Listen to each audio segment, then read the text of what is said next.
it up now. Good evening, everybody. Welcome and thanks for coming to our Music Business Monday this evening. I'm Bruce Garfield and I'm the director of our Columbus Music Commission. Tonight we have a fantastic panel comprised of three rising stars in the music business. It'll be an interesting panel. And I want to remind you there will be a robust question and answer period after the actual panel is over. So to introduce our panelists and to moderate this evening, I'd like to introduce you to my very dear friend, fellow board member of the Columbus Music Commission and the lead singer of Mojo Flow, Amber Knicole. Take it, Amber. Thank you, Bruce. Good evening, everyone. My name is Amber Knicole. I'm based here in Columbus. I am a musician and Mojo Flow. I also work with young kids and women in our prison system through WAVE. We amplify voices. So I'm just really excited to be here tonight. And as Bruce mentioned, I am on the commission, the board of the commission. So thank you guys so much for being here today.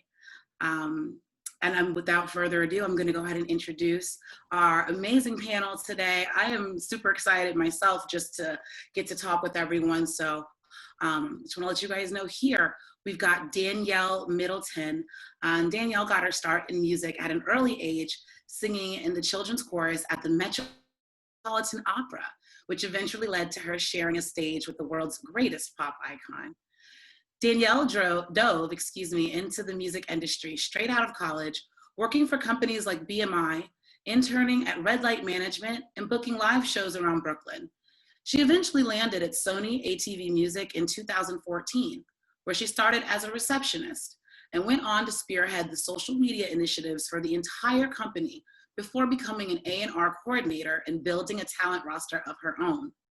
Today, she is Sony ATV Music's A&R manager. Her roster includes Grammy-nominated producer duo Click and Press, who've worked with Chris Brown, J. Cole, Wiz Khalifa, Seven Streeter, and Dreamville.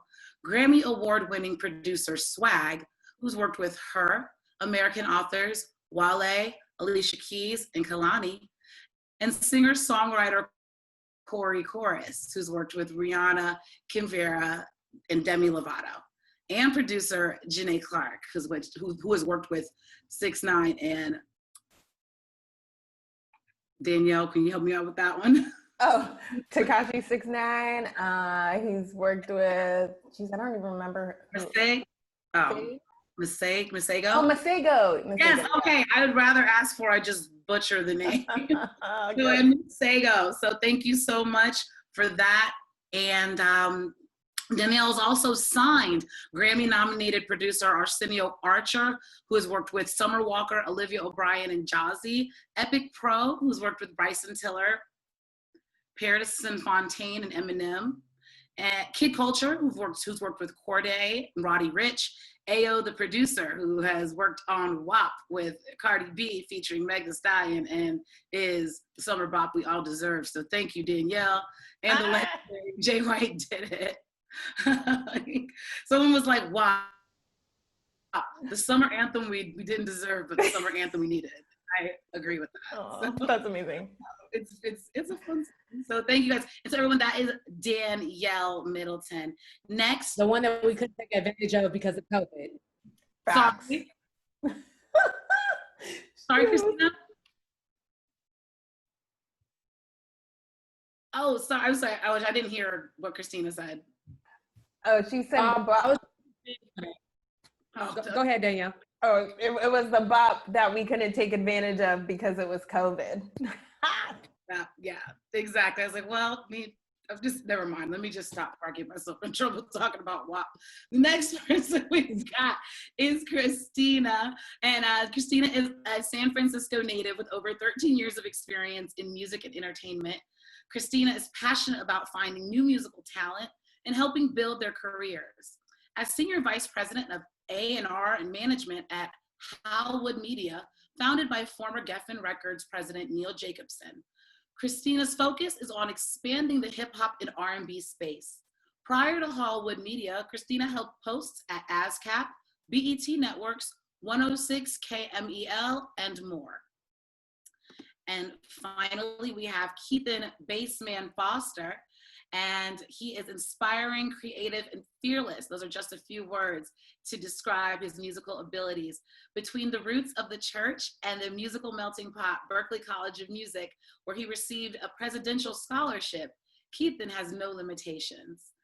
Okay, and I just have to say that I know about the presidential scholarship at Berklee, and that's not an easy thing to get, everyone. So Keithen, go on with your bad self. So the three-time Grammy-nominated producer, musician, and songwriter got started touring at the age of 19 in 2010 with Jordan Knight, who was in New Kids on the Block.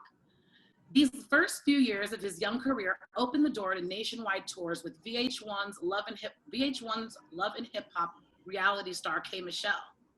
In 2014, Jordan Knight and Nick Carter of the Backstreet Boys teamed up to form a boy band known as Nick and Knight, which Keithen served as the musical director for. Since then, Keithen has continued to tour with artists such as Brian McKnight, Janelle Monáe, Tiana Taylor, Def Loaf, and 10-time 2019 Grammy nominee H.E.R. He's continued to excel in the music business, being heavily involved in producing for some of today's hottest artists, such as Tori Kelly, Mark E. Basie, Tiana Taylor, Wyclef Jean, Young Thug, and H.E.R. So those are all our panelists for this evening. And with that, we're just gonna jump right in. Again, I wanna just thank you guys all for being here. Thanks, Bruce, for setting all this stuff up. And thank you all for being here tonight, especially tuning in remotely. So thank you guys. We're gonna get started with these questions, and I will just ask, I'll ask each one of you the same question till we get through those. So Danielle, what motivated you to pursue a career in music and the path of your career? What was the path of your career? Wow. I just feel like music was always something that was a part of me. Growing up, my parents are educators. And so my mom threw out our television one day and basically was like, we don't need it, let's be creative, much to my father's dismay. And he's a coach, so like sports is a big deal in our house. And I think we didn't have a television again until like we all went off to college. So we kind of had to do things to entertain ourselves. And I always was like singing and bopping around. And my mom found an ad in the newspaper from the Metropolitan Opera saying like, okay, we want kids to sing. And I auditioned, I sang Happy Birthday. And then I was like off singing forever, like full on working, like it was an actual job. So I did that since I was, I think 6 through 12. So music was never like a secondary act for me. It was all, I knew I wanted to do this. You know, I think when you're in it at a young age, it's just like, I don't know what else I can do that feels like home. But when you kind of perform at a young age, you kind of get a little like tired. Like I was honestly tired. Like I was tired when I was 13 from working, which is hilarious. But basically, I just learned like, you know, being on stage wasn't important for me. I think I had to really reclaim my voice for myself at that time in my life. But I really loved listening to music because I didn't have a TV. So like listening to music was my way to see the world and to like imagine things. And, you know, I was listening to a little Walkman in the 90s, which like, I still think the 90s is the best era for music. But like, I would like listen to like the storytelling in that decade was just so like robust, if you will.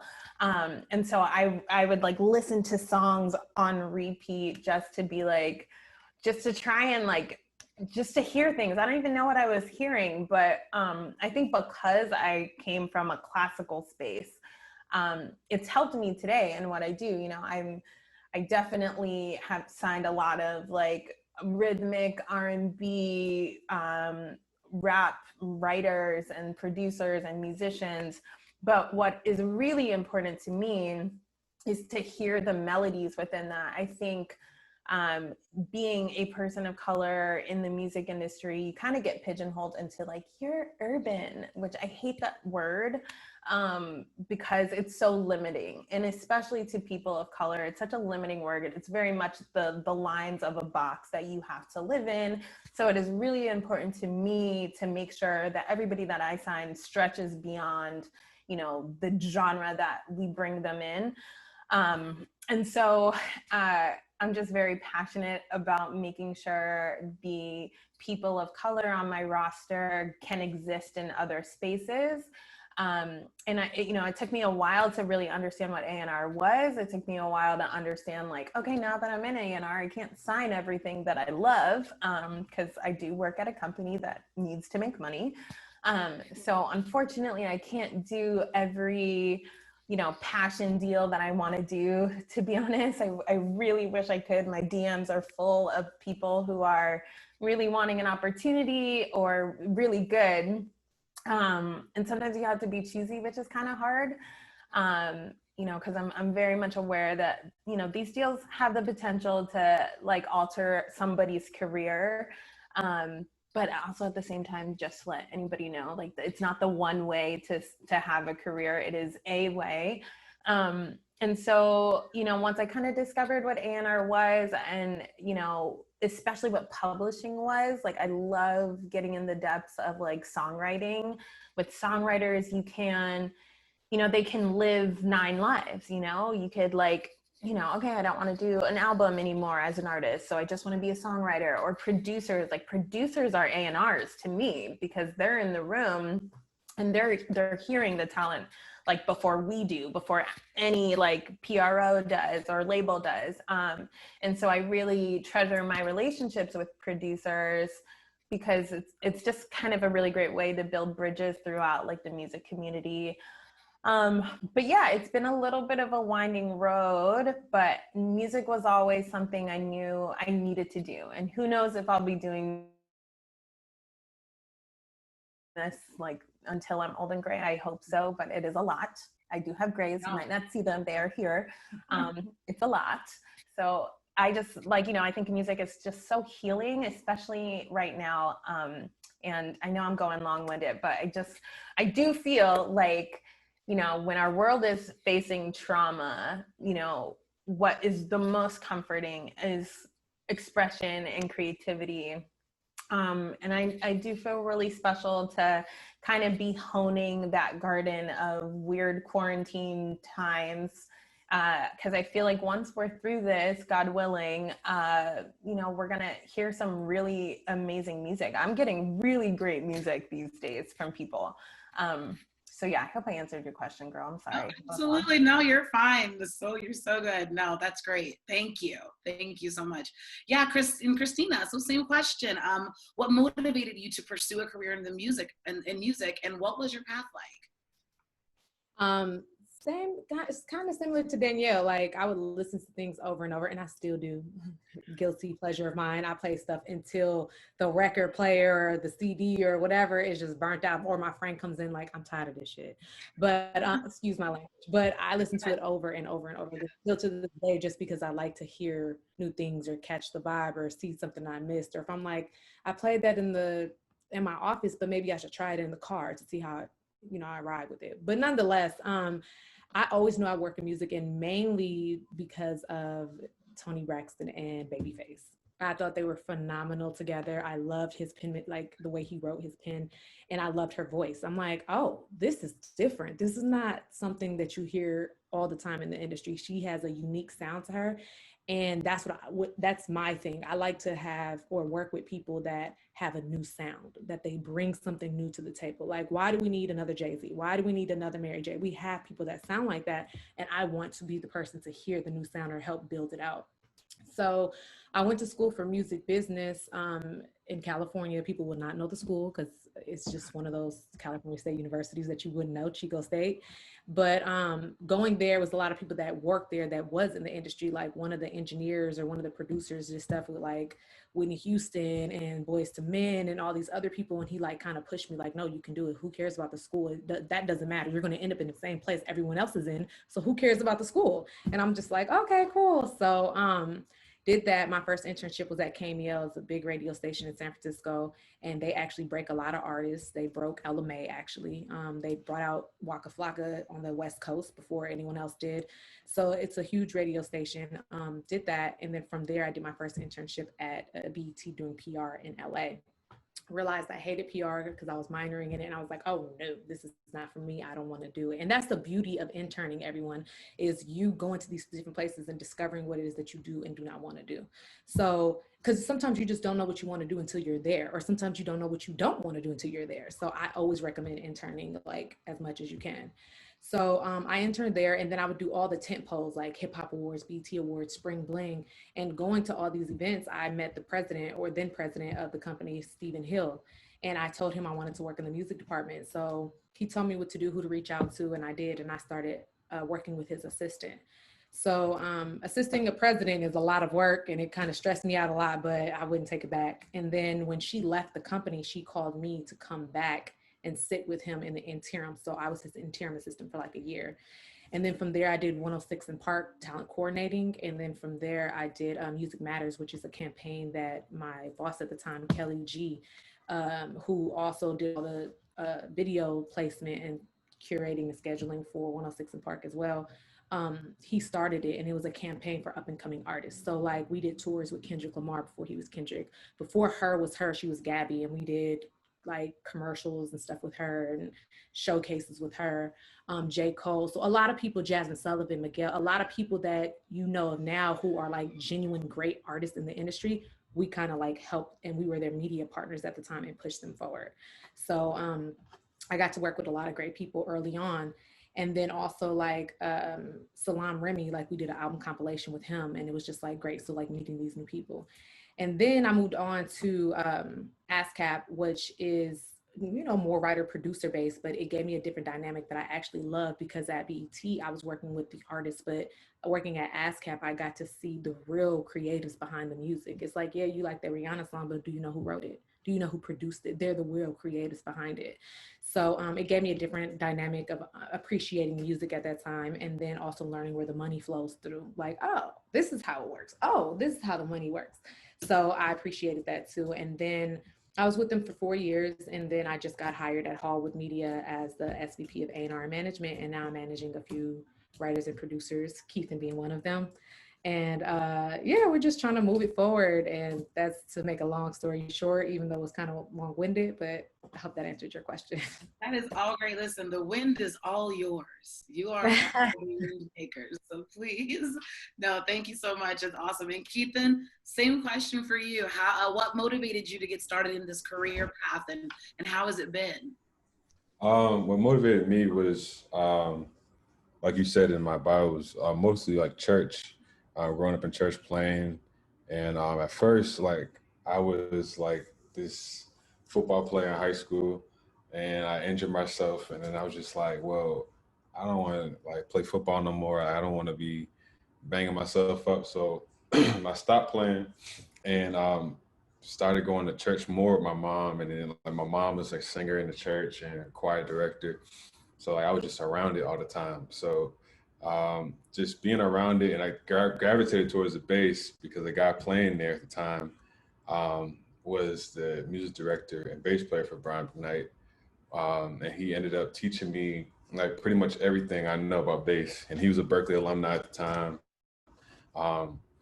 and he got me pretty much. He showed me the music business at a super young age. Like, don't play like that because that's not gonna, you know, get you on records, you know, this and that and the fourth. So he put me in different programs and stuff like that.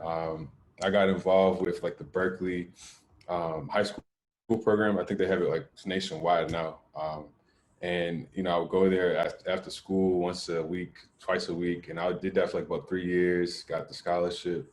And I think the best thing about Berkeley that I got out of it was my peers.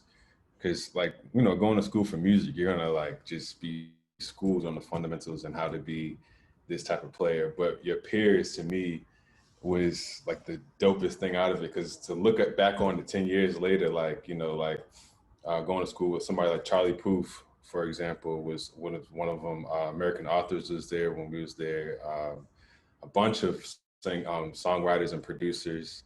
a bunch of musicians. It's crazy.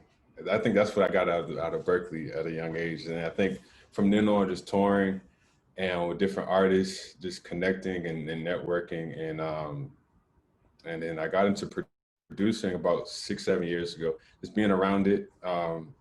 And at first I was just like, man, I don't want to be no producer, man. I'm just gonna be a session cat. And after being in the studio for a while, and I was on the road for a while, then I was like, man, I'm tired of the road. Like, I started being in the studio, and I was just like, yo, this is cool. Then I started like getting into actually forming songs and learning how to compose songs and putting them together and learning what makes a good song, which is pretty subjective, but what makes a complete song per se, I guess you can say. Just learning the craft and the art of producing kind of intrigued me to be where I'm here 6 years later. You know what I mean? It's been a great long journey. Yeah. Nice. Well, oh, sorry, I didn't want to cut you off. Awesome. No, it's good. Okay, that's great, and thank you so much for that. I just want to I went to the Berkeley After School program too. I lived in Massachusetts for a second, and that was dope. that was one of the best things. Was like the peers, like everyone was so nice, and everyone was so talented, so supportive, and so like that was just really it was amazing. Yeah, that's the best part about it. Is just the network of everything is just crazy. The teachers too, like we had amazing like teachers there and professors, and we learned so much at a young age, man. Like it was like the jump start. It was a cheat code for sure. Yeah. I can't lie to you. It was a cheat code. That's awesome, and obviously it works. So there's that. So I'm gonna start with you with this next question then. So what was it like navigating your earlier days in your career as a Black man in the industry? For me, it was like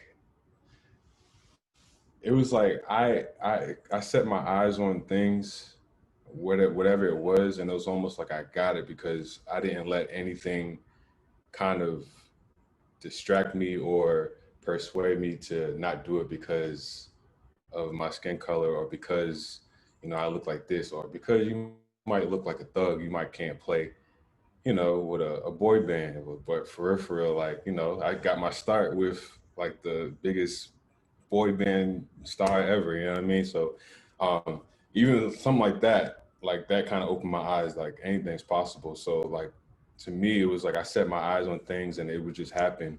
I think because it was just, a manifestation type of thing. When you just set your eyes on something, no matter what, like you can literally get whatever it is you want. So I think as long as you just work hard, I don't think anything can really stop you. It didn't stop me anyway. Awesome. Thank you for that. And Cristina, same You're welcome. question. Wait, can you repeat the question? How did you navigate your earlier days in your career as a woman of color? Oh, you know what? I actually got really lucky because I worked at BET. It's Black people everywhere. So like my first real job outside of interning was at BET. So honestly, what helped me was going to a college that was all white. Because then it taught me to work with both races, which is definitely different. The dynamics are different. How you talk to people are different. How people can take you are different. So I learned that in school, and I never knew when I would be able to use it. But now in the position that I'm in, it's definitely me utilizing it now. But as far as being a Black woman starting in the industry, honestly, I wouldn't even say just as a Black woman, as a woman, period. You just want to be respected and make sure when you're going in the room, it's for the right reasons, and going in there and this is horrible for me to say because us women always are like, oh, make sure I have the right clothes on when I go to the session. Make sure I do this, make sure I do that. And we shouldn't have to feel that way because then it seems like it's our fault. But I tend to do that too. Like, let me make sure I wear my sweats. Let me make sure I wear my hoodie because I don't want to come off the wrong way. Like I've been in sessions where a man will walk right past me, not even acknowledge me because they think I'm with a guy who wants messing with. And it's like, I don't mess with him at all. That's like my client, or that's a friend, or that's whatever. So I kind of had to like, oh, hi, how are you? I'm Cristina. So it's just knowing how to handle yourself to be respected. And then also like, it's going to be a lot of guys that try women in this industry as well. And you have to know when to, hey, that's not what I'm here for. This is what I'm here for. And that's it. So speak up for yourself while also still respecting them, because you know, you don't know if you might need them later on in life or down the line or whatever it is. So just kind of knowing your tones with people and how to work with them. And it goes for women as well. Like some women might find you intimidating. So you kind of have to like, okay, let me figure this out. Let me read the room, and how do I deal with this person? Because yes, she's saying she wants to uplift me as a woman, but sometimes they're your biggest haters, you know? So you kind of have to just learn that as well. Like, okay, how can I talk to her where she doesn't feel like I'm intimidating her, or I feel like I'm after her spot, because I'm not, you know? So things like that. So I wouldn't say it's more of a Black woman thing or a woman of color, but more of being a woman in general. I hope.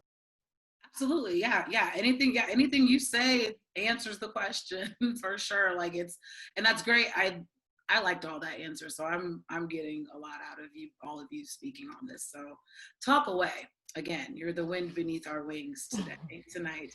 So Danielle, same question for you. Well, I'm just going to say that I wish I worked at BET, because I 100% did not have that experience. And it's just so interesting. This is why I love to do panels, because it's really interesting just kind of hearing everybody's like experience. For me, you know, when I was interning at Red Light in 2012, I was the only person who looked like me. And like, I definitely felt like I had to like prove myself like more than ever. There wasn't really a big urban department at Red Light in LA at the time. And I think I mean, this totally could not be how they felt, but I felt like I had to like prove myself. And like, just like, you know, there was this band that I still love. This band, Local Natives, I think they're still signed to Red Light, but like, I love indie rock big time. You know, it's like, it's not even a secret pleasure. Like my Spotify is like #1 Bonnie Bear. And I'm like, oh shit, 18 years in a row or some shit, you know? But I definitely have had to like, I've definitely had to break out of some boxes. I've definitely had to really make my voice heard. You know, I grew up working, so I know how to work at a job. And so there's definitely like, you know, when you're in super corporate, like predominantly white spaces, you know, there is a tendency with a certain crowd to just kind of dismiss like your knowledge of things. Like, am I allowed to curse on here? Let's just get that right. Okay. Yeah, you're allowed to say whatever you want. We're all adults. All right. Okay, cool. Yep. Go for Gonna it. make sure we're gonna start talking about deep shit. Yeah, there we go. I can't censor. So basically, I definitely had struggles. It was definitely hard for me, but what helped me was really finding people who were writing for me, and people who could see my talent, and people who were giving me a chance, because I definitely got dismissed a lot. I definitely had bosses who refused to help me, and I had to fight, and I had to figure something out. And, you know, I had to also learn like, okay, I'm going to navigate this, but I'm also going to address this, because at the end of the day, you know, there's a way that you have to speak to people who are trying to not put respect on your name, while also playing that corporate line. And I think I'm still trying to figure that out. That's a hard thing to do. I'm a pretty strong woman. And so there's times where, I mean, I'm just like defeated. But there's other times where it's like, what's most important to me is like, I don't want any other person, especially any female who looks like me, to experience the things that I kind of have gone through. And I definitely feel a weight. I don't know if that's the right word, but I definitely do feel a weight of like responsibility. And, you know, as people of color, we feel this a lot when we're working or we're like successful at what we're doing. And I definitely feel like there's so much stuff that I need to accomplish to pave the way for someone that comes behind me, because there is a lot of change that needs to happen. But I think at the end of the day, much like what Cristina and Keithen said, I really feel like you gotta believe in yourself. And I don't care how many no's I get. If I know in my gut something is right, like whether it's me fighting to sign somebody or me fighting for like anything, I'm gonna fight. And it may take years, but I'm going to fight for what I know I deserve. I think it's so important to just like let your voice be heard. There's definitely a certain way to do that. But I think the best thing is mentorship, and surrounding yourself with people who will support you no matter what. And there is 100%, like, there's women in the industry who want to support you but don't really support you. There's men in the industry that do the same, like 100%. But I think that's where you really need to be very discerning on who you're trusting, who you're bringing into your circle, your community, and like who's gonna like rock for you. Like, I feel like I have such a great roster. Keithen's on my roster, which is great. But I also feel like I've been able to bring people in who are people I want to have in my life for a long time. You know, they're good people. And just navigating the jewels through this, the shit, if I could say. But yeah, it's been a journey. It's definitely been it's been challenging in some places, but it's also definitely made me stronger. Like, I don't take a lot of shit anymore. That part, like that's awesome. I mean, and I agree with Cristina. You said, you have to kind of be in a situation to understand what it's like. And exactly, like, I think once you're in it and you're like, oh, I don't accept this, but now I know, and now I've got to navigate it. It's like, but I also really enjoyed, Keithen, what you said, which was just, it was like a manifestation of what your goals were. You thought about, this is what I want to do, and I'm going to be really, really focused on that and just really not let anything else get in my path. So that was, I love all your answers. I'm just sitting here like, oh, manifestation is real. Like, I didn't have a plan B. I only had a plan A. Same. I always knew I was going to live in New York and work in New York. I didn't know what I was going to do or how I was going to do it. Yeah. Same. Nice. Yeah. Man, well, I hope everyone's listening on that one. So I feel like there's gonna be a lot of manifestation going on in Columbus tonight. So, so I have one more question for you all before we open it up to the group with their questions. And I'll start with Cristina this time. Cristina, what is your advice on advancing your career as a person of color within the industry? Advancing your career, are we talking about like writers and producers or executives or all of the above? All of the above. Yeah, I guess in the interest of not having you like lay out a whole plan for every single person, because we would have you do that if we had the time, believe you me. Right. But just kind of in general, like the things to think about and things to take with you and to kind of hold on to as your anchors and things like that. Just with advancement being your goal, kind of just an umbrella. Okay. This is what I will say. Always do what you say you're going to do. Complete a task. Even if it's, hey, I know I said I was going to get back to you on this, but I can't finish it right now. Can I get it back to you later?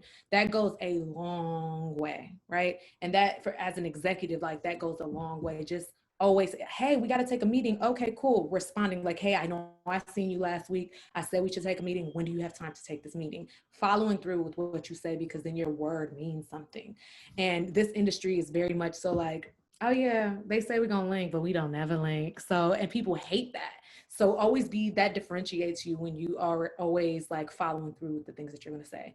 As far as a writer and producer is concerned, or an artist is concerned, I always tell people utilize social media as much as you can. Like, DM those producers, DM those writers, because guess what? They're looking for new people too. Like, even the assistants to the A&Rs. I was an assistant, you know, at Music Matters. I was an assistant, but guess who was going through all the music? Me, not my boss. I was. So I was his gatekeeper. If I heard someone great, I was taking it to him like, no, you got to hear this kid. He's amazing. So don't always try to like hit the direct person, hit the person who works underneath them, because they're the ones who have those ears too. Because guess what? They eventually want to be the A&R as well. So they're working on their ear. And also like, networking across, like if you're ever going to ASCAP experience or going to these panels and situations, everyone's in that room is trying to do the same thing as you. Talk to them, see how you can work with them. If you don't have a studio, guess what? It's a producer there that has a studio in his room that you can go and write to his beats to and get free sessions. You know, like I tell people all the time, you can't just focus on like the big picture, focus on strategizing up, because that's the way to go. And to be quite honest with you, your music is going to stand out. If you're great at music, it's always going to stand out no matter what. So, I mean, apply the pressure, but just know you have to like put in the work. And I hope that kind of summarizes it real quick. I was trying to just give it to you, but that's it. Wait, can I answer next? Because everything that you said was so good. I'm gonna stay on mute. I was like, yes.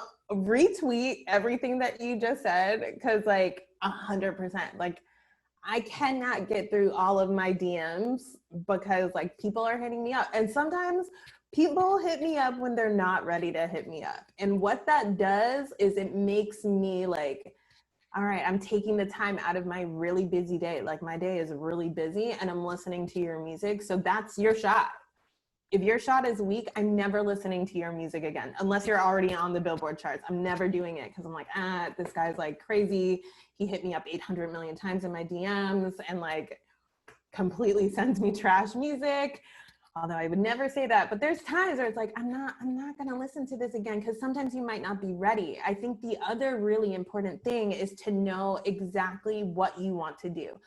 So outside of just like the musician side, for me, when I was interning, I interned at this like music supervision company before I went to Red Light, because I was still trying to figure out what to do. And this woman who like changed my career, because she was like the one person who's like, this is what you need to do. You need to know exactly what you want to do. If it's A&R, like you need to know it firmly so that someone who you're talking to who's asking, how can I help you? You can give them a firm answer on like, this is what I need, this is what I want to do, and this is what I need. And maybe they're going to help you, or maybe they're going to be like, I don't have that skill set to help you, but this guy does. And the moment I changed that, things really started to change for me. And like to this day, that's something that I really that's like rule number one for me.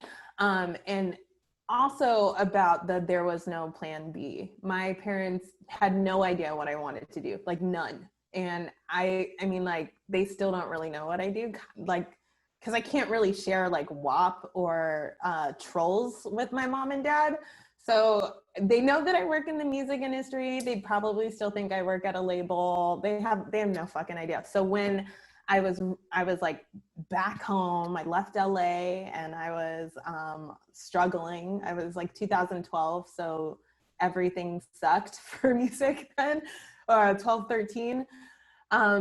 And my parents were very much like, be a music teacher, you're gonna love it. And I was like, absolutely not. Like, I'm never going to do that. And I had to tell them, God is going to have to write it in the sky in blood and be like, Danielle, music is not for you, or I'm homeless. And I remember my sister cried because she was like, oh my God, she's gonna be homeless. And I probably would have, because I was like, I'm going to do everything I can. Like, every door may close on you. It's true. Like, doors closed on me for a long time. Nobody wanted to, like, For the right doors to open, though. Yes, yes. And it's so important that you remember that, because, like, everything just isn't for you. And there's people who definitely get super lucky. Like, just please know that is the exception. That is not the rule. Most of the people who get real lucky do not have staying power in this industry. Like, this is not for the weak. You're gonna grind, you're gonna cry. I cry like all the fucking time, but I still pick myself up and figure this out, because it's not easy. So like, unless you are like, you gotta be a stallion with this stuff and be okay with hearing no's and be okay with hearing, I'm not into it, I don't like it, whatever. It does sting, it still stings to this day. But you know, when you believe in something, you just have to go for it, because at least like I went for it, it failed, whatever, but no one on earth is going, I'm not going to allow someone's no to like fuck up my future because they don't understand like what I'm trying to do. I hope that was helpful, sorry. No, please, you don't have to apologize at all. That was extremely helpful. And I love like 5 million things you just said. First, I was just, when you were like, if God doesn't write us, I just was thinking, I know, if God don't do it, it just won't get done. And I was like, if God don't say it, it just won't get done. Exactly.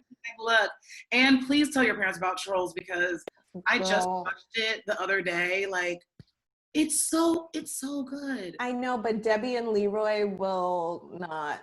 Like, no, Leroy will be like, what are you doing? We put you in opera. There's all these boobs. Like, what is this? Listen, if you guys haven't watched Trolls World Tour, I highly recommend just watching that. It's great. Oh, Trolls World. Oh, different Trolls. Different Trolls, guys. Different Trolls, girl. This is Tekashi 6ix9ine Trolls with Nicki Minaj. If you want to watch that, girl. I'm not showing that to Debbie and Leroy. Well, then never mind. I totally thought it's different Trolls, and that's on record. So thank you, everybody. Now you know what I do. Well, Keithen, with that, will you please? I obviously don't listen to Tekashi 6ix9ine. And wow, my body temperature just got so warm. Wait, but can you please watch it and email us with what you think? I need to send you a photo of my mom and dad. Yes, we all want to know. We want to see your facial expression. Watch that show. This is nothing like Trolls. Yeah. My face hurts from smiling, you guys. Okay, then, yeah, well, same question to you. And everyone, while Keithen is answering, please feel free to type your questions into the chat, and we will ask the panelists some of your questions after Keithen answers this one. Well, I think for the most part, Danielle and Cristina summed it up.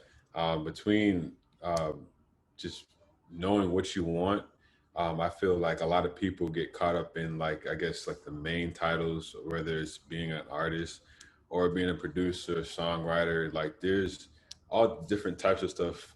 My wife actually went to Berkeley for music business and management, and she now works for ESPN, like in the production coordinator side, but she just loves numbers. Like, so she's doing all types of stuff for ESPN. So I don't think people should limit themselves to just like, oh, I want to be a singer in front of thousands of people. Because sometimes, like Danielle said, like it's a lot of lucky ones that make it, you know.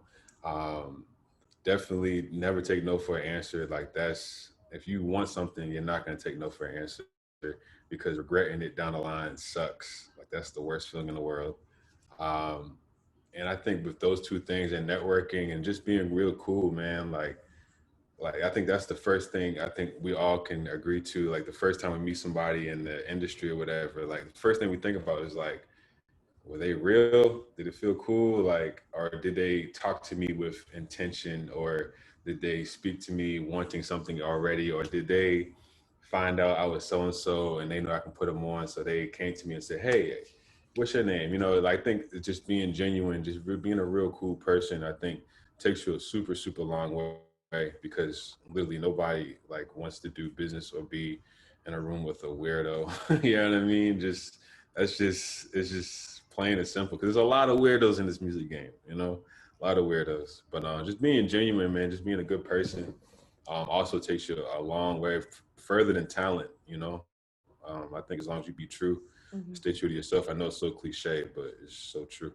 Can I also add real fast? Please. One thing that you said, Keithen, was really smart. Like, obviously don't take no for an answer, but sometimes, like, even if you believe in it, you have to like understand the packaging. Maybe it's how you're saying it, maybe how you're fighting it. It just isn't resonating all the time. So like, take your note and then figure out, how do I repackage this and like almost pitch it in a way to somebody who can open that door, you know.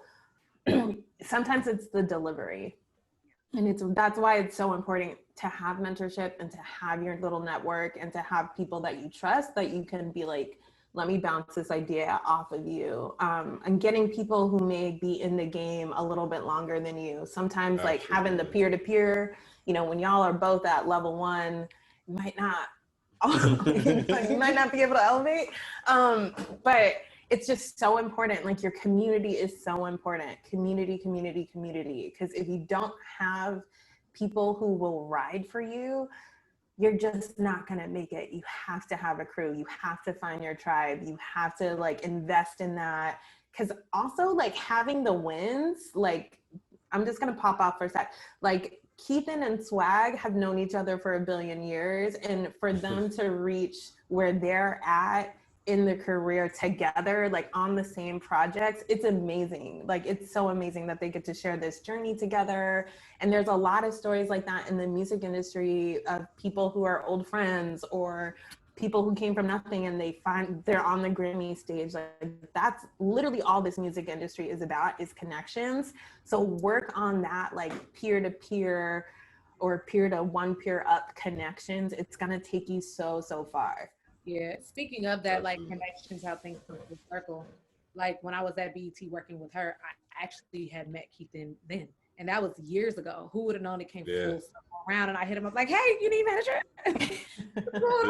Yes, he does. Like, yeah, so you just never know. But like he said, keeping those relationships strong, because had he been weird, I probably would have never hit him up. Like, no, I don't think so. But he wasn't. He was always that cool ass guy. So.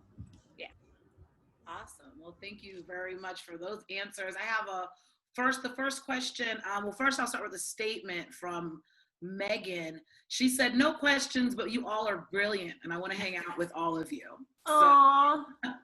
Thanks, girl. Thank you. So I've got a question here from Elijah Banks. He says, what are some good ways, or he asks, excuse me, what are some good ways you see artists go from a great local act to a regional national act? Is there a common it factor that you see happen over and over again? Oh, I know. I could answer a tidbit on that. I'm from the Bay, right? So there's a certain sound that the Bay has. Like everyone knows that sound. So it's very regional. People are not going to really, everywhere else, they don't really care for it or they just don't understand it. So you have to definitely pick up on a sound that can go across the board. Like I could use her as an example. She just did a song not that long ago that is very Bay sounding, but they added something to it that resonated across the country. So now everyone's like, oh, okay, this is it. But it has that extra bounce or extra something to it that everyone can relate to, if that makes sense. And it's the song with her and YG, Slide, I believe it's called, right? Slide, yeah. But Danielle, I think you want to take it, girl. I seen well, you. Go ahead. It's such a hard question, right? You know, I think like 100% what she said as well. But I also feel, I mean, I feel like you have to remember that you are the CEO of you in whatever brand it is. You know, if you're an artist or if you're, you know, you want to be an executive, like I keep saying this, there is not one path. So make sure that you understand how to utilize social media. Make sure you understand how to release your own music. Make sure you understand and utilize your PROs. ASCAP, BMI, CSAC, like they are so important. Please write this down because before something gets to me, it'll probably get to them and we all talk. So like sometimes it's which fish eats which fish. And there's a lot of times where things pop off in the like PRO world or it's bubbling. And, you know, my A&R counterparts will be like, hey, you need to keep an eye on this. So it's really important to know what free outlets are available to you to try and advance that and just like dig in. I think the biggest thing is like, especially when it comes to the PROs, like there's A&Rs there. Like they do what I do. They get paid for the same thing. And like people need to stop sleeping on the PROs. They're super duper helpful. And to add to that, PROs will always answer an email and always like take a meeting with you if you want. All you have to do is hit them. Because I work there, I know I have to answer every email. Yes, and it's important. It's like the ecosystem of the music industry if you're an artist or creator. And there's like opportunities out there. You just gotta find them. Now I'm forgetting the whole question, but so what he said, what are some good ways you see an artist go from a great local act to a regional act? Like, is there an it factor that you have seen repeatedly? I mean, like, honestly, like I hate to say talent, but yes, talent. But I think I'm gonna be biased. Okay, I'm totally gonna be biased right now, and I don't know how to not be. Like, the song is so important. Like, having a really great song, having a really catchy hook. A hook will get you everywhere. Like a good hook, get it in my head, and I can't like spit it out. Because that's the thing, like we, on the other side, we're listening to really great music, and then we're just like listening to things on repeat to hear the layers. Like, that's why I listen to songs on repeat, because I want to hear the breakdown. And I really think it's pouring your creativity into the songs that you make, but also making sure that like you're ready and willing for critique that you might not like, just to change. But really, the really best people that move forward or out of their little regional space can land the song, like Cristina said, is really landing the song that's able to be heard amongst a bunch of different ears. So you kind of have to stretch yourself out of the box if that's the goal. And things are always going to change, but really the songwriting is so important, because that's like, a great song can change the world. Oh my God, I'm so cheesy. It can change the world, guys. We're getting inspirational here too, everybody. So Keithen, did you want to add to that at all? Maybe the only thing I want to add to that is I don't want people to get confused with Danielle saying like the hook is the important part. It is the very important part, but I don't want people to think they have to make a cheesy hook. Like, we don't have to say like ABC is 1, 2, 3. I think like the most, like when it comes to like these hooks nowadays that we hear are things that we didn't think we would think of before. Like, it was always something different. It's something that's just comes from your heart, and it's something genuine, and it'll just come to you. You know what I'm saying? You'll know a good hook when it comes to you too. Awesome. Well, thank you guys very much. I have another question from Callie. She says, what are some ways to stand out while networking? Who's left a mark on you with just an introduction? And I think it kind of ties into someone else had a question too about how do you kind of stand out with an introduction? What stood out to you over your times of just networking and meeting people? Well, knowing people, like doing your research. Like you walking up to Danielle on a panel. I hope you did your research on her, where she started, how she started, where she works, all those things beforehand, not just getting there and looking at her on the panel like, oh, I just want to talk to her. Like, do some research, because when we see that you're really into it and you're like working hard at it, we're gonna be like, oh, okay, he's serious, she's serious. So like, do your research, do your homework, but don't act. And there's no such thing as stupid questions. I don't believe in that, but I also believe in like using the right questions. Don't use this moment to do a good question. Don't do a crazy question. And sorry, that is Siri talking back to me. But I mean, that's kind of something that I have more, but go ahead, Danielle. Sorry guys, I'm multitasking because this is going down. Okay. People who have left an impact on me. Yeah, like when you like met, like, so what's like a strong introduction kind of, what's something that stood out, or how do you make a mark? Oh gosh. That's such a good, oh man, this is a hard one. I think people who leave a really big mark on me are people who are like I just want to ask you a question. Like, there's a lot of people who hit me that are like, hey, like, I just need to understand A&R, or I just want to like try and figure that out. For whenever I have the time to do that, I will do that, because I think educating is really important. But also, like, people who are just genuine are like the biggest thing. So, you know, sometimes you got to drop your ego and just like have a conversation with somebody, or realize that that CEO or that SVP or whatever is a person. And, you know, you got to try and find just common ground. I think anybody that's kind is always like a big impact. I know it's so silly, but like, just being nice is so refreshing in this industry, that you're like, oh my God, he was so nice. He asked me how I was. Surprisingly, that doesn't happen all the time. So like, sometimes it catches me so off guard when someone's like, how are you? Then I'm like, oh, like, I'm actually like kind of having a crap day, but thank you for freaking asking, because I've been hit up for sessions all freaking day. Nobody bothered to see if like I'm alive, so I have a pulse. So just being like kind and like open is always really great for me. And I just try, you know, at this point in my life, I am who I am. Like, you know, I'll finesse when I have to, but you're just kind of getting who I am at this point. So I just try and be the best me when I'm like meeting people. And like, you know, I don't feel like I need to flex all the time. I still feel like I can't even flex. You know, to me in my head, I have more things that I have to accomplish to be like, yeah, I'm that girl, you know? Hopefully I can be, but I just try and be myself most of the time, because we're all just trying to get a really great record or get some business done, you know? Well, you have plenty to flex about here. You know. Like flex away for sure. Listen, you've got flex for sure. Keithen, did you have anything to add to that? I think was my main point, man. It's just being genuine. Like, I always take to people who's real. I'm just the type of person where my discernment is on point. Yeah. You know what I mean? So I just know somebody's literally coming to me for something.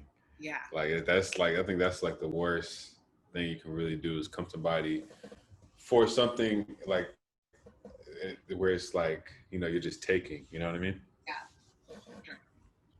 Well, I have another question. In response to Blackout Tuesday that happened this summer, have your respective companies taken any action after that, or did that impact any of your companies? That was a question, excuse me, from Cartier. That's a really great question. And also, I'm going to thank you for that question, because I feel like that's probably the next wave of discussions amongst the music industry. Our company did do a really great statement. They donated like $100 million for some causes, some social justice, Black causes. I think it was Black Lives Matter. I'm hoping that it was the appropriate ones. But there's also been, you know, we're getting certain days off now, which are really helpful. Like, we're getting election day off, which is crazy, and I'm really happy about. But there's still, I want to make it very abundantly clear, there is a long way to go. A long ass way to go. And I was very vocal on my Blackout Tuesday. I got to give it to Sony. We did it up for that day. And we did a lot of just personally with our A&R department. We just had some talks that I never thought I would ever have. And that really helped me just kind of say, like, this is what my experience has been. This is what I need from you guys as my peers who want to be allies. Like, put your money where your mouth is. I still need more from our company. I definitely still need to see, you know, like, I have to see changes in like who, you know, just visibility. Visibility is really important, because like seeing somebody who looks like me, you know, in a high place, it motivates me to work better. And there's just we've got a lot we've got a long way to go, but I do feel like people are more open to discuss it. And just quite frankly, racism is not a good look right now. So I'm really hoping that it's a genuine thing, but we're in a place where like, this is business. It is really bad for business to like have kind of be racist. It's not, nobody's trying to get that R label. So people, things are changing at a slow pace, but I have a big mouth, so we're gonna be talking about that. Hey, I like it. Keithen, anything for? Nah, Danielle, she put she scooped the ice cream, she put the sprinkles on it. That's it. It's changing, that's it is. Awesome. Yes. Awesome. Well, then, Keithen, this next question is for you. This is from George. He asked you, what is your approach to producing? Do you play most of the instruments on your tracks, or do you usually co-write with the projects you produce? It depends. It depends on the idea. Like Danielle said, my production partner, Swag, amazing producer. Um, how me and him work, as if we want to talk about collabing, because I love to collab one because I always feel like everyone is different, right? And everybody's gonna hear something different. Everybody's gonna interpret something different. Somebody's gonna sing something a different way. Everybody's different. So I just love the collab, and Swag has been probably like my number one person to go to when it comes to collabing, because I love the way he thinks and he understands me as well. So like I'll hear an idea, maybe I'll hear maybe a guitar loop, or I'll come up with a progression on keyboard or something like that, and or vice versa. And I'll be like, yo, but what if you, like, it's automatic. It's not like I sit back and have my thoughts to myself. Like, I think the one thing with collabing is you have to be vulnerable to expressing your thoughts, because, you're going to think different. So with Swag, I always, boom, yo, what you think about this right off break? So he'll say the same thing to me, and we try it. And if it feels good, because it's all about feeling, like the one thing I hate is when I get into a studio with another producer or a songwriter, and they're like, well, let's write something and put like some Post Malone drums on it. I'm like, oh man, bro, I gotta leave. Like I can't do no, like, we're not doing a song for this, or for, like, if it's for a specific project or an artist, I get it. But like when we're just collabing and we're just making music, like it has to be genuine, it has to be from the heart. So my thing is, like, sometimes I'll play all the instruments, sometimes I won't. I love, like I said, collab with different musicians, different everything. I'm open to it all. Yeah. Nice. Well, thank you very much. And actually, you know what, Keithen, I'm going to ask you another question that's specific for you. Aaron said, both Cristina and Danielle spoke of some of the challenges of being a woman in the music industry and wanting to pave the way for other women to come. But are there one or two things that you think men can do to be active allies and help change the culture in the industry? Absolutely. I think as long as along the lines of like racism, I think it's like when you hear things being said amongst men, you address it. I think it's all about having those uncomfortable conversations, because uncomfortable conversations will either convict somebody enough for them to change, or it might be an infectious disease that just spreads. So like all of a sudden I made you change, and like, man, I do feel like an ass. Like I do have a mom, I do have a little sister. Like I wouldn't want nobody speaking to them like that. So for me personally, like I love to address things. I love to be the one to spoil any type of fun when it comes to that type of stuff. Only because for me, I have a little sister who's also like the same age as her, the artist H.E.R, and I've known her since she was like 13 years old. So growing up with her and seeing how she respects herself in this music game, one, is admirable. And so I have a little sister, my mom, I have a wife. I just had a newborn baby girl. She's about a month and a couple of weeks.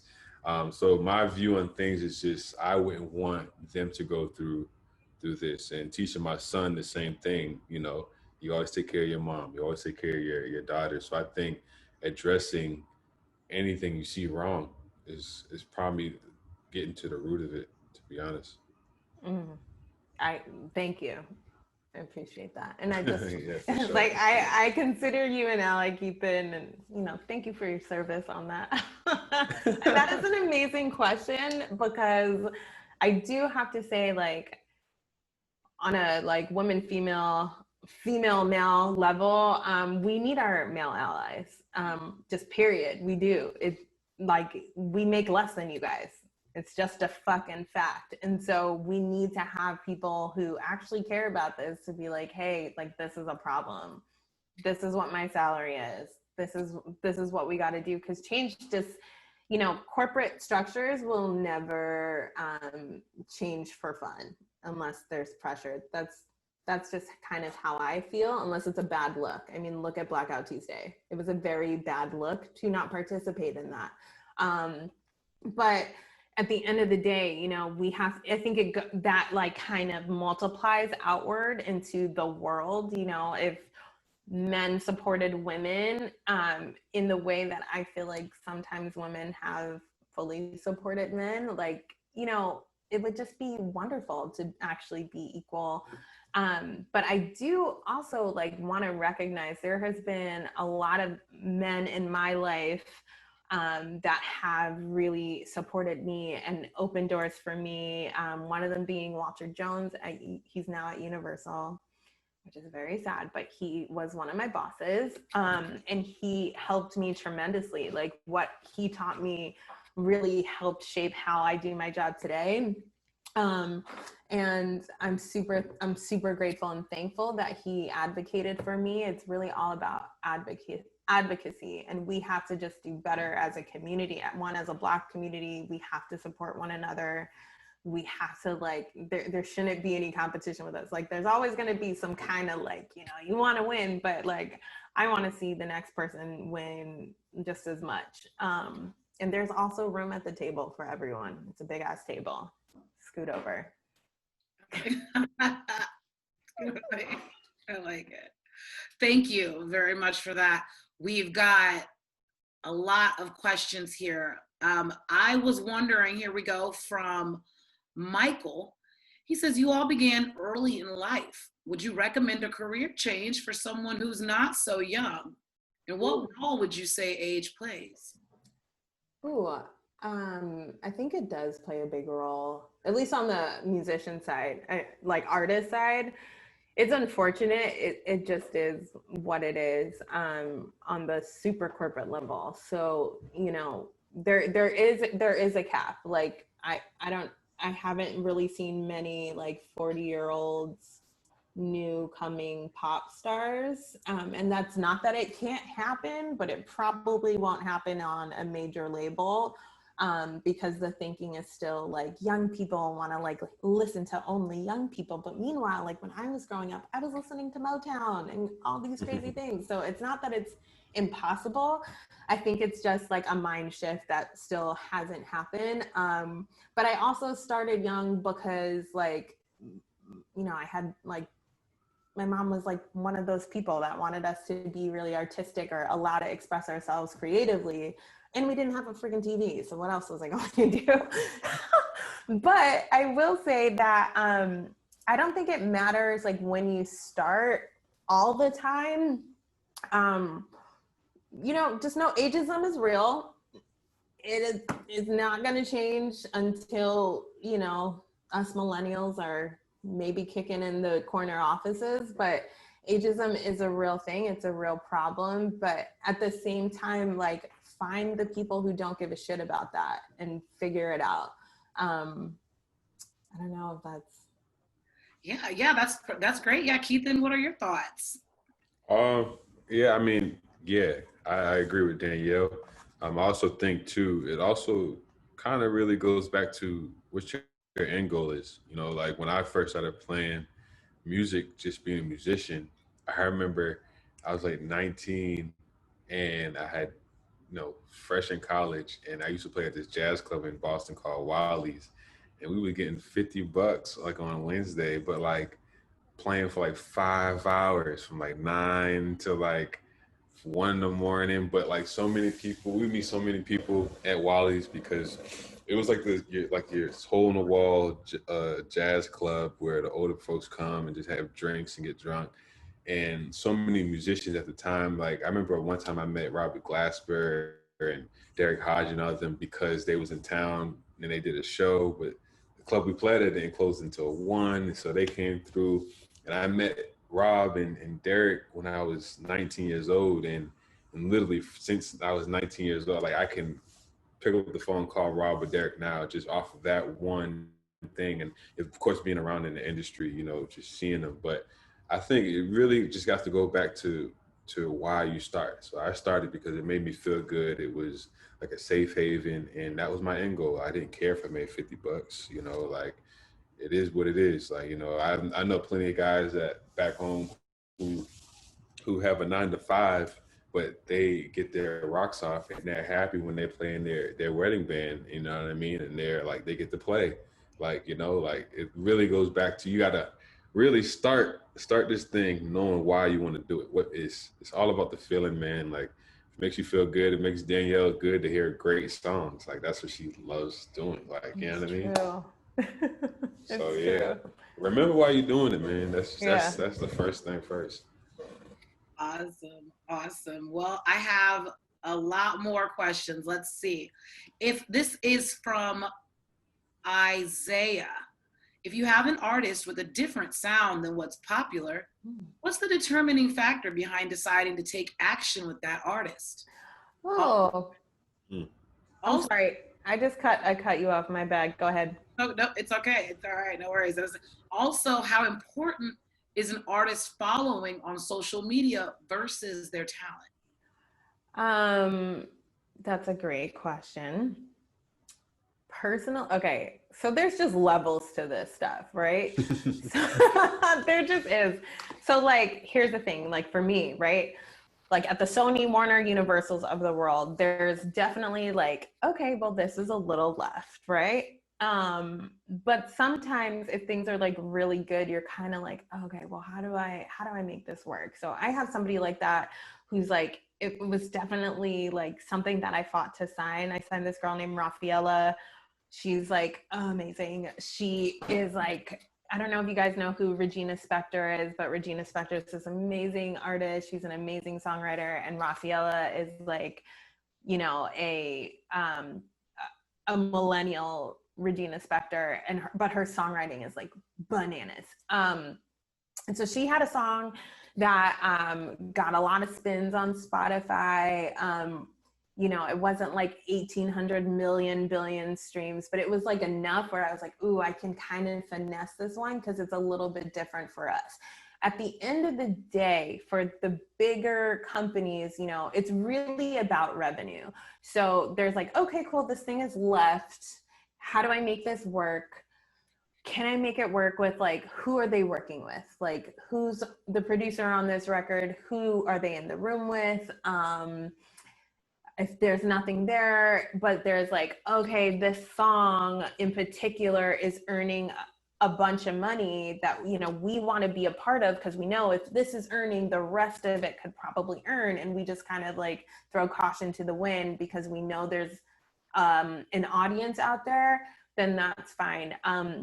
If it's like a little too abstract, like really guys, like we earn from like, you know, radio play, things that sync, like it is a business. So like, it's not really, like I said before, I can't sign everything that's good or everything that's like a little off all the time, because I have to make sure that if I'm giving someone a 6-figure deal, that they can pay that back. And so basically there's a lot of factors, but you also have to, again, know like, you know, if your stuff isn't necessarily mainstream, then maybe the big 3 isn't the best thing today. because we might not be able to like help today. We might not be able to like make that money back within a reasonable amount of time, so it's not a loss for us.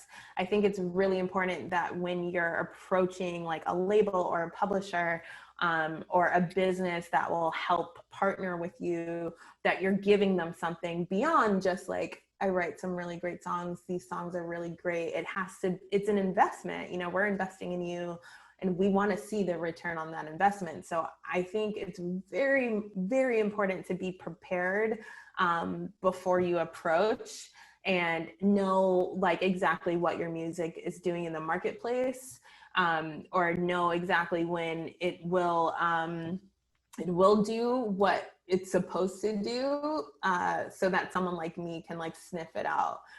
We very rarely, like so rarely, when somebody sends me something, I sign it. Like it's super duper rare. But if something is starting to go, I promise you we will find it out. It's literally our job to find out like what's buzzing, what's bubbling, what's making sense, and what to kind of pursue. But I think the best thing is really just try and get your songs to live everywhere. And it might, like the peer-to-peer stuff is so important, because you could write with somebody who will maybe place the song on some record and then your name is out there. And then it's like, well, who's this guy? Like we literally do this in our meetings. We go through like, oh, this is a name I haven't heard before. I wonder like what this person's story is, you know? So there's a lot that goes into it. You just kind of have to be prepared. If it's a little left to center, it might not be the best home for a Sony, Universal, or Warner. It might be a better home for maybe a little indie spot. Yeah. And then how important is the artist, their social media following versus their talent?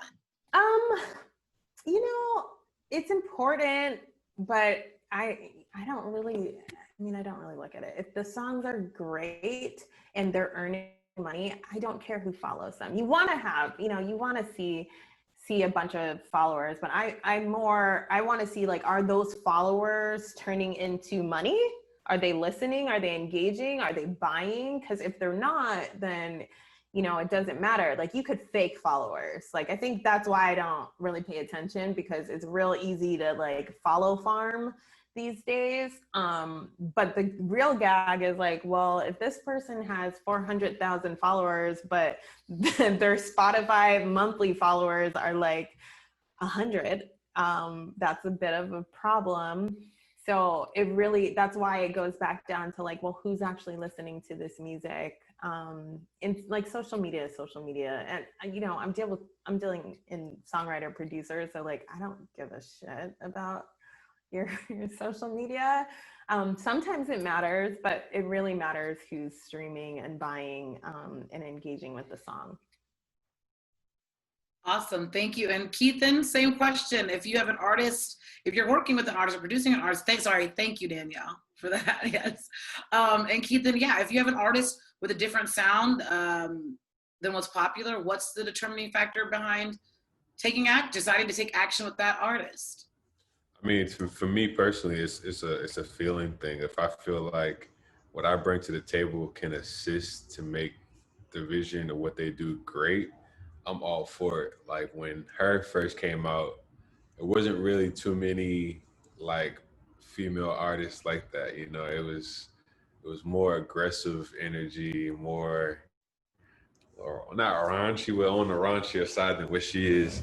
And it was a different approach we had to take musically, you know, and H.E.R as an artist who was so young, you know, she just turned 23, but she grew up listening to like Raphael Sadiq and Motown. And it's like, so she has an old soul. So her ear is so crazy. So it's like, she knows what she wants, but when she came out, what she was doing wasn't what was going on. But at the same time, it was almost like everything she put together was cohesive and it felt good. So when they released it, like that energy where it just felt good, just like transcended to the world, and everybody just felt good when they heard that R&B. So I think, you know, if you're doing something different, try to take a different approach of making a cohesive body of work that that best represents what you're trying to say, because you can't say, oh, I'm going to do something different, stand out with this one song, because it's like one song isn't really going to define you if you have a body of work or something that, or even if it's your aesthetic on your Instagram or your social media, like your aesthetic can, I know plenty of aspiring artists who have a shit ton of followers, but have no music out, you know what I mean? And it's like, that's definitely one. So it's like, even your following, that could help you. But like Danielle said, if you're not ready, it's kind of like, it kind of works backwards. So I think if you start at the root, which is establishing and being comfortable with who you are musically and as a person, and you get that body of work as a songwriter, producer, if it's a package of beats that will define you as a producer, or if it's a package of songs that that define you as a songwriter, or even if you want to be an A&R, just get a bunch of your friends' records that you think that is hot, like, you know, like, and you want to get, you know, hit up an A&R that's on Instagram or whatever. Like, y'all got these songs that are hard. Like, I want to be an A&R. Like, don't. I'm just throwing spaghetti out. You know what I'm saying? At the wall, see You're if it not sticks. wrong though. It happens. But it's just, it happens. It happens that way. You just never know. Like, so I just feel like, yo, like, whatever it is you're trying to do, just get a bunch of it. And, and, you know what I mean? Just create something. I'm just gonna say, like, the followers will come if you're doing dope shit. The real followers who will buy your stuff, they will come.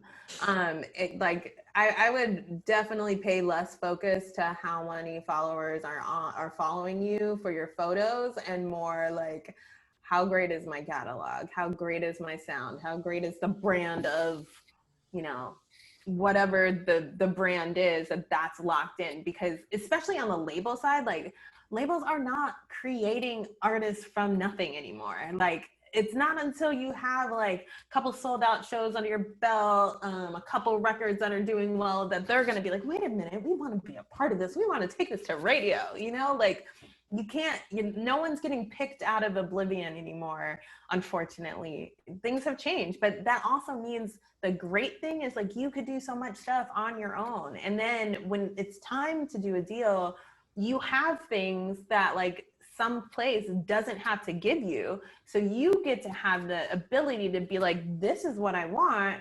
Do you want a partner? Yes or no? Instead of like, this is what we can offer you. Like, how amazing is it to walk into the room and be like, you can offer me this, but I already got this. So what else can you do? You know, like, that's what I see a lot. And like, respect to everybody who's doing that. It's really, it's a grind. It's not quick to build that up, but you also want to go to the table with something that, like, they can't give you. And so they need you more than you need them. Like, that's the move. That's a major key. Let me DJ Khaled. Major key. Well, I just wanted to really quickly, we have a lot more questions. It's feeling really good. Are you guys okay for a few more questions? Are you guys time-wise all right? I'm gonna let that go to Uncle Keithen, since he's been in rehearsals all day. Yeah. How are you feeling? Yeah, we can do a few more.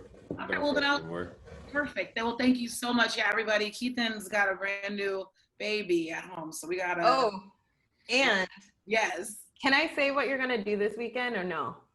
Sure, go ahead. Okay, Keithen's gonna be on SNL this weekend, you guys. Yeah, yes. So be sure you're tuning in.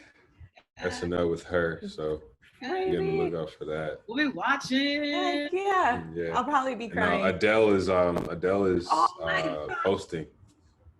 Yo, she's the one who asked for it, so that's why we're doing it. So you have to work with her. Just find a way, bro. Come on, let's do it. She on a different wave these days. So I mean, if he could call me on Sunday and be like, I got a session with Adele, like I'm gonna make it happen. There you go. So everybody send Keithen that energy on Saturday. We'll be sending you the energy from Columbus for the Adele. Appreciate that. Yes.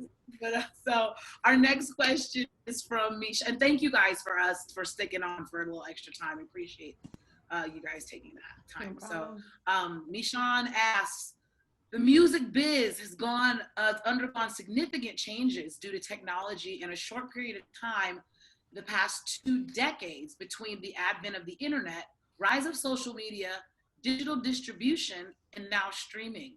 What do you see as the next industry interrupt music professionals should be preparing for?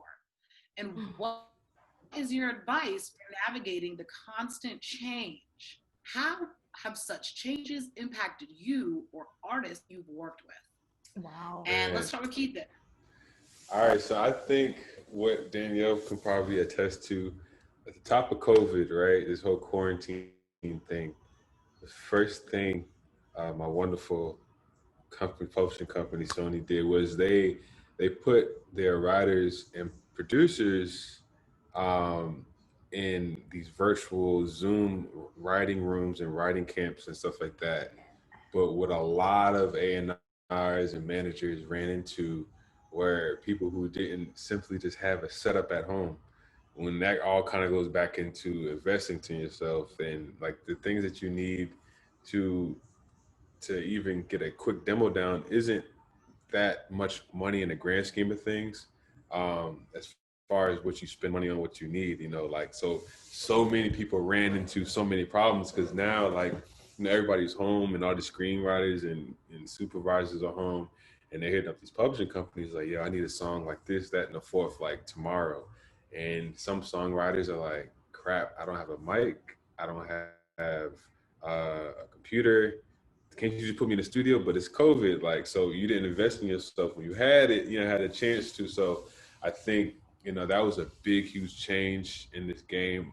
I think with the whole internet and social media thing, I think that was a big plus because I think people can put their promotion and their brand management into their own hands and people can literally wake up and rebrand themselves.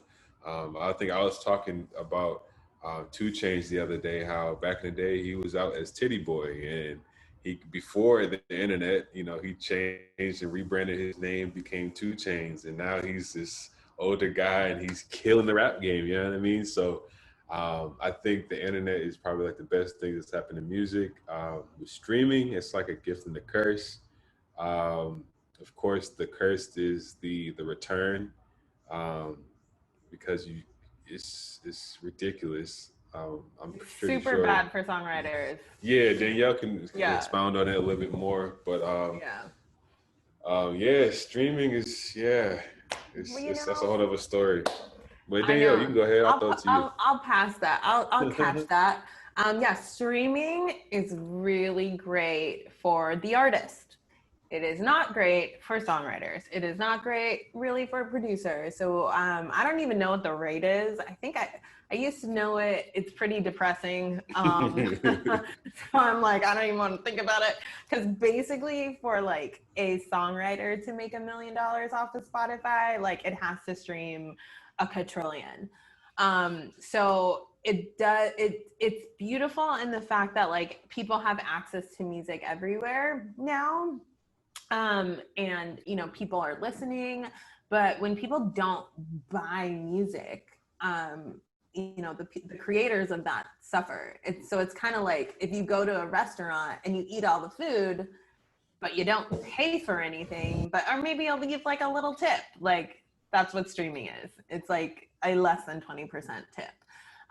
So that's something that Sony has really been working on big time. I think there's a lot of almost all the publishers are really trying to change this decree that set the rates back in like 1940 something or whatever. I'm seriously terrible at this. You should Google it.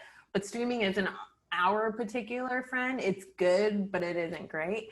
But like Keithen said, I think the biggest thing that's going to happen, I think that people are going to get more in-home studios or like investing in getting microphones and the whole setup. And like, that's amazing, guys, because when you sign a deal and you go to the studio and you have the studio vibe, that shit costs money.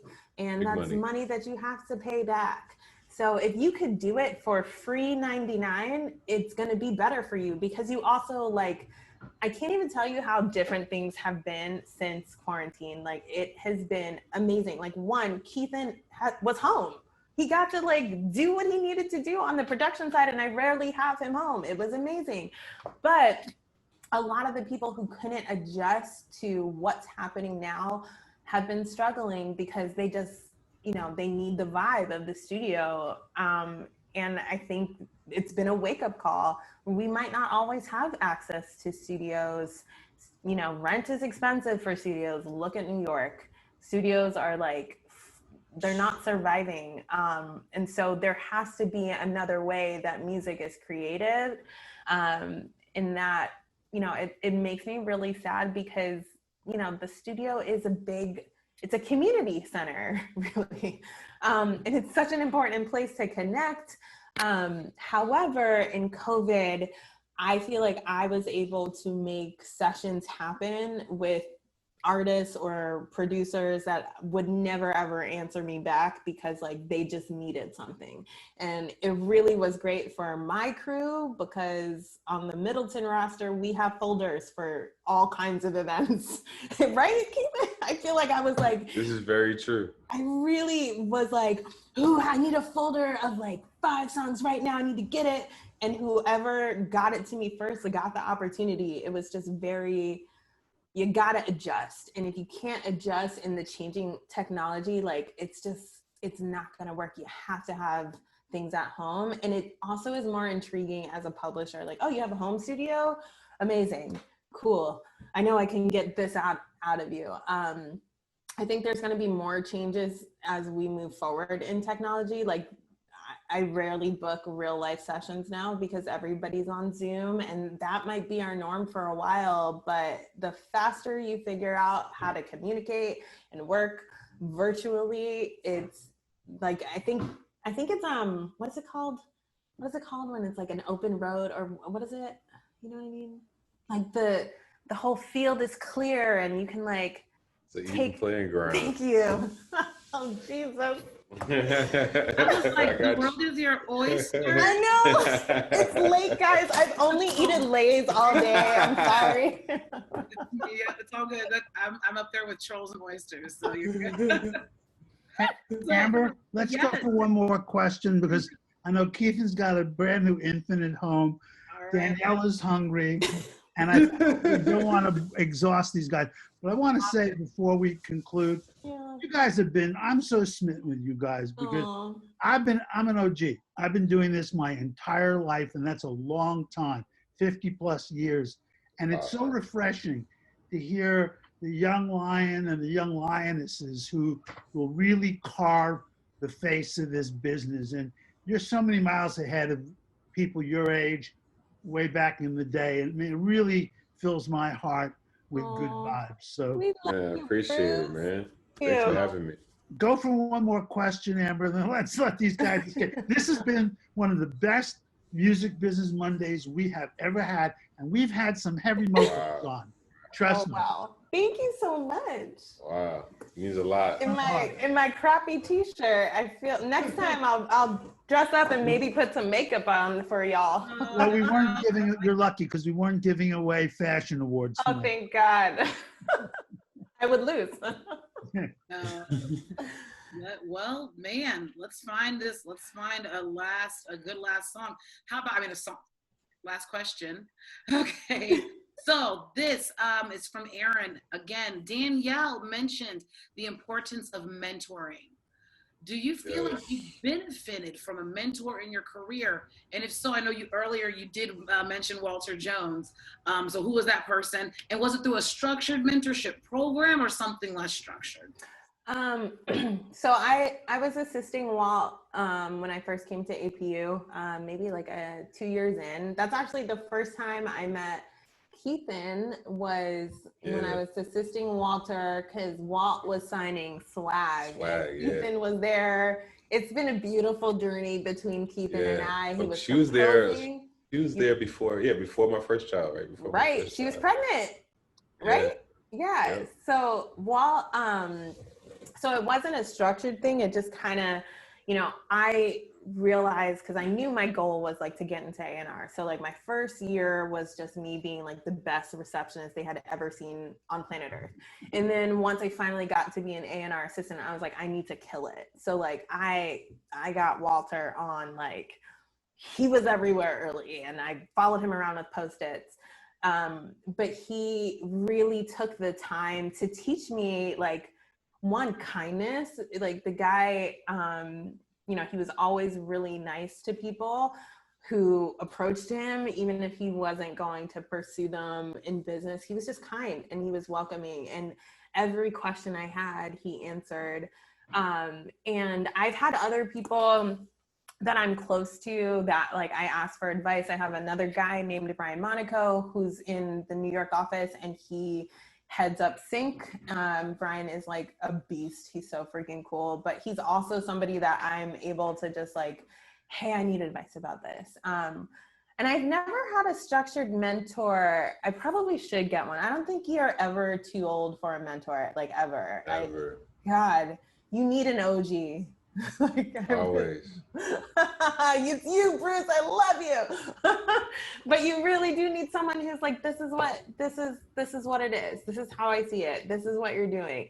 And it's so important because, like, I really don't know everything. Like, I've been here for a little bit, but I don't know everything. There's no way I'm going to know everything. So for somebody who's like gone through this journey that you admire, that you trust also, it is so important to just find that. And, you know, sometimes they just come to you, or sometimes you seek it.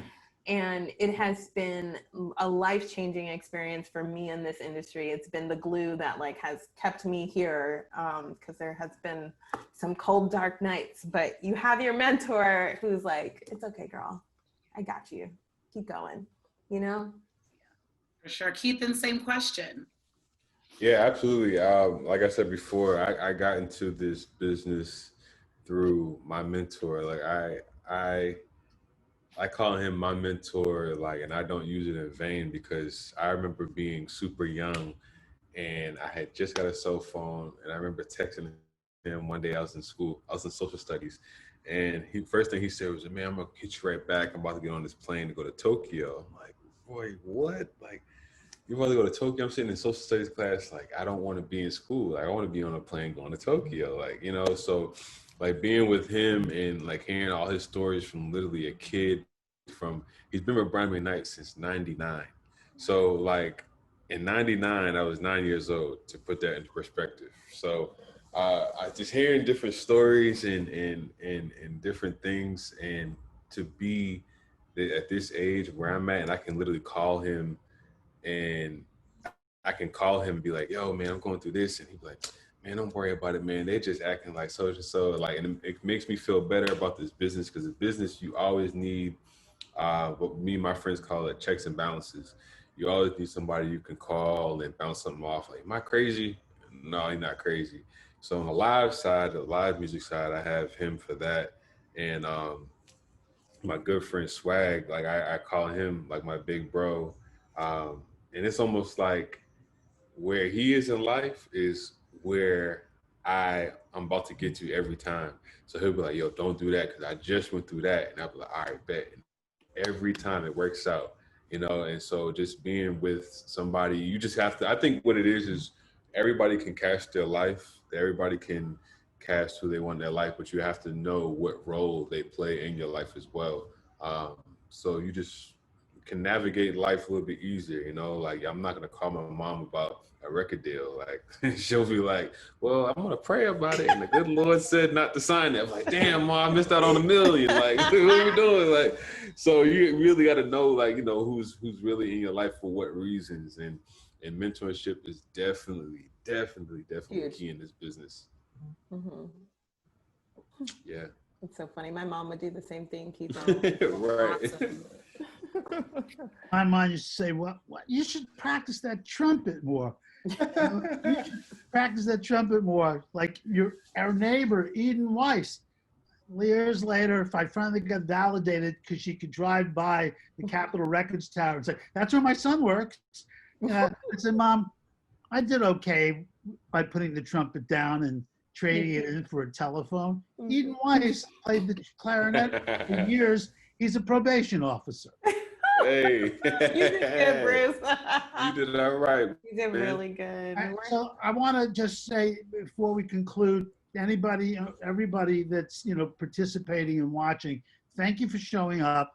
Go to musiccolumbus.com and register so you'll be on our mailing list to get invitations like this.